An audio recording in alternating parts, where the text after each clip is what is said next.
Make sure to subscribe and turn on the notifications so you can be alerted when new content is released. Enjoy the video. Give me a child until it's 7 and I will show you the man. They've been saying that for 400 years because they knew 7 years was the program period. And 95% of your life after that will be whatever that program is. 95% of your life is coming from the subconscious. Your life is a printout of your subconscious behavior. Before you can become conscious, if you don't have any programs, what are you going to be conscious of? What kind of programs are required to live on this planet? I say, how do you get them? Theta is hypnosis. You just watch. You watch your parents, you watch your siblings, and your community, because you have to learn how many 100,000 rules. Think about it. Just to be a functional member of a family and a functional member of a community, there are rules. Teach an infant these rules. I say, oh, you don't have to. First 7 years, they observe it and just download it. And then I say, well, why is it relevant? Because this is the unfortunate fact. 95% of our life, this is a fact, comes from those programs in the subconscious. Every day, only about 5% of their life are you using conscious, which is creative. And you don't see it because it's called subconscious, below conscious. I can feed you with an idea that this pill that we just got from the pharmaceutical company, it's the greatest, best thing for your issue. And I give you this pill and you get better. And then later you find out it was a sugar pill and everybody goes, yeah, that's called the placebo effect. And I go, what does it really mean? I said, you didn't get healed by the pill, you got healed by the belief in the pill. And I go, well, yeah, that's what placebo is all about. And at least 1/3, minimum of 1/3 of all medical intervention is, it's the placebo effect where the healing comes from. That's a result of positive thinking. What about negative thinking? And this is what we don't talk about, but the reality is it's equally powerful in regard to affecting your biology as is positive thinking, but it works in the opposite direction. A negative thought is called the nocebo effect. Can cause any disease and you can die. If you believe you're going to die, you can die from the belief. So we really have to watch out because, as psychologists would tell us, 70% or more of our thoughts are negative and redundant, replaying the same negative thoughts. I go, if thoughts had nothing to do with it, fine. But thoughts, positive or negative, shape our biology. And all of a sudden it says, well, now it's time to wake up because our negative thinking is manifesting a negative life experience. Well, we have to recognize, number one, that 95% of our behavior is coming from subconscious. So a child is going to record for 7 years. And they're going to record you. You have a new baby. That baby is going to look at you because you are the parent. The first thing a baby learns in the first week or two of life, who's the parent? Very important, because that's the reference point. If anything goes in their life, they're going to look at the parent. First thing, a child on a playground is on a swing, falls off the swing on the ground. First thing it does is look at the parent. If the mother's like, ah, the kid starts crying. But if the mother goes, get up and get back on the swing, the kid gets back up on the swing. It's reflection. So you have to recognize a child is going to observe every move of you. Then you also have to recognize, well, hell, if 95% of it is coming from my invisible programming, I'm going to pass on the family pattern unconsciously. And basically said, you come from a poor family and you could struggle your whole life and try to get rich, but you're not going to make it. And if you come from a rich family, you could be stupid your whole life and make it. Not because it was thinking, but it was unconscious behavior that was downloaded from rich families into kids, which is unconscious. So they're making the right moves unconsciously. If they engage their conscious mind, then they look stupid, but it's unconscious. And that's the same thing with poor people. Poor people have beliefs from the family. Oh, you can't make it, life's a struggle, things are hard, who do you think you are? And if that's the program you get, then 95% of the day you will sabotage yourself. And that's why poor people stay poor and rich people stay rich, because the programming. When you're thinking, that's a conscious mind function. The answer's not out here, it's inside. So the moment you're thinking, you let go of driving the vehicle because you went inside. I go, well, it doesn't mean whatever you're doing, you stop walking or driving the car or doing a job. Those are programs in the subconscious because you've repeated them over and over again. So the subconscious is autopilot. When the conscious is busy, autopilot drives the vehicle.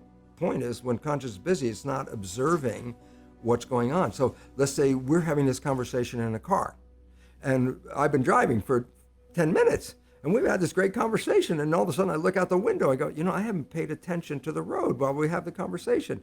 But I go back and say, can I say what the conversation was about? Yeah, we talked about this and this and this. And I say, and what was on the road during that 10 minutes? You go, I don't know, I wasn't paying attention.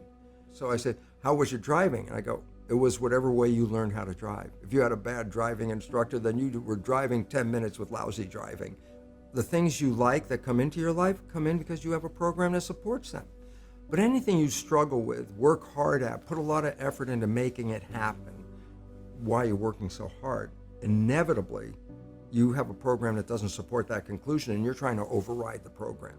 So you don't need to do a lot of shrink and psychology stuff. You just look at your life and say, where am I struggling?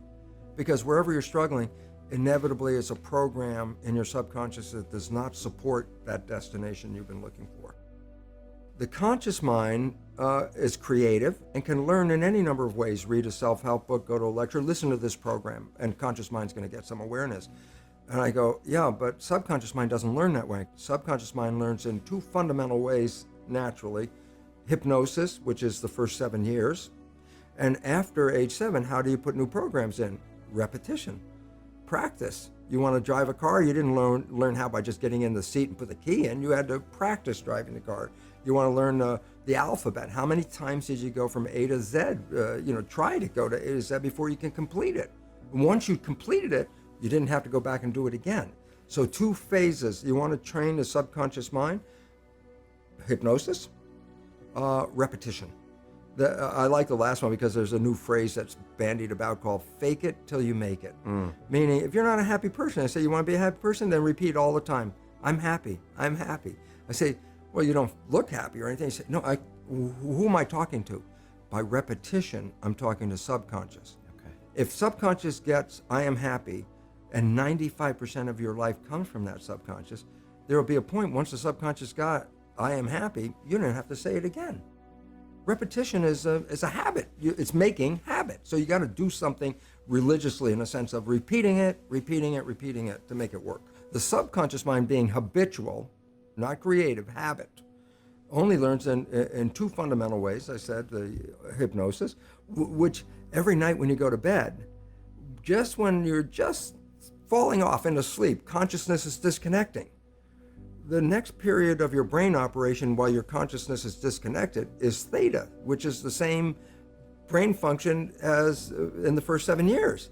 So if you put a pair of earphones on at night with a program of what you would like to be true in your life, as soon as your conscious mind disconnects, that program is playing. It's not playing into your conscious mind, that's shut off. It's now going straight into the subconscious mind. So it's called auto-hypnosis. Scientists have studied what is called mind wandering.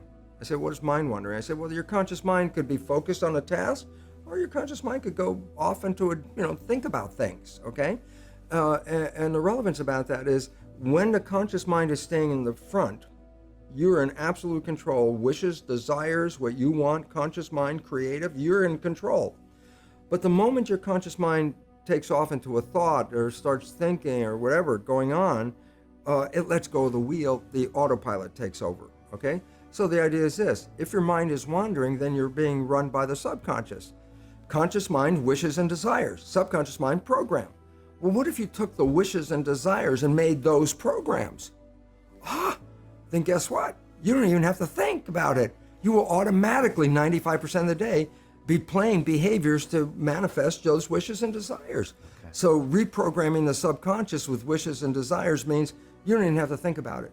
You will be successful because 95% of the day, your program automatically will be seeking.